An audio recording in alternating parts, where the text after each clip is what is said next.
Hello అండి, welcome to our channel. గోంగూరతో చేసే రెసిపీస్ని ఇష్టపడిన వారంటూ ఎవరుంటారు? ఈ కర్రీని చిన్నప్పుడు మా అమ్మ చేసి పెడితే టేస్ట్ సూపర్గా వచ్చేది.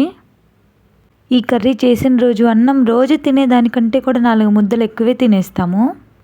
ఈ కర్రీ ఎలా చేయాలో అడిగి మరీ అదే ప్రాసెస్లో నేను ట్రై చేశాను.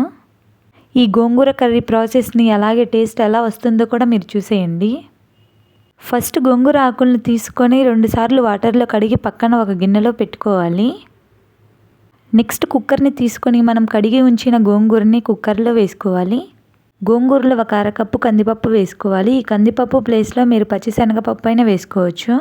నెక్స్ట్ ఒక 3 టేబుల్ స్పూన్ల కారం, అలానే సరిపడినంత ఉప్పు, కొంచెం పసుపు, 3 వెల్లుల్లి, ఒక చిన్ని టమాటాని కట్ చేసి ఆ టమాటా ముక్కలు, ఉల్లిగడ్డ ముక్కలు, అలాగే పచ్చిమిరపకాయ ముక్కలు కూడా వేసి కొన్ని వాటర్ పోయాలి. తరువాత కుక్కర్ మూత పెట్టి 3 విజిల్స్ వచ్చేంత వరకు పొయ్యి మీద పెట్టి ఉడికించుకోవాలి. 3 విజిల్స్ వచ్చిన తర్వాత కుక్కర్ని తీసి పక్కన పెట్టి అందులోని ప్రెషర్ పోయిన తర్వాత మూత తీసి పప్పు గుత్తిని తీసుకొని చక్కగా రుబ్బేసుకోవటమే.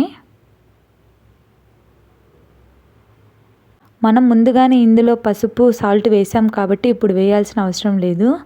ఒకసారి టేస్ట్ని చెక్ చేసుకొని సాల్ట్ సరిపోకపోతే మళ్ళీ కొంచెం వేసుకోవాలి.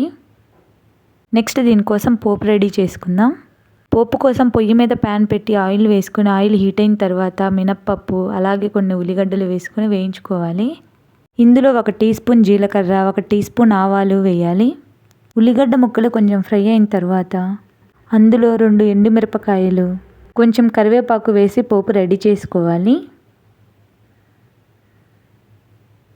ఈ పోపుని మనం ముందుగానే రెడీ చేసుకున్న గోంగూరలో వేసుకోవాలి.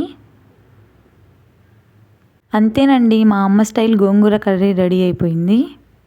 టేస్ట్ ఎలా వస్తుందో ఏమో అని అనుకున్నాను, కానీ మా అమ్మ చెప్పినట్లు సేమ్ ప్రాసెస్లో చేశాను. సూపర్గా వచ్చింది.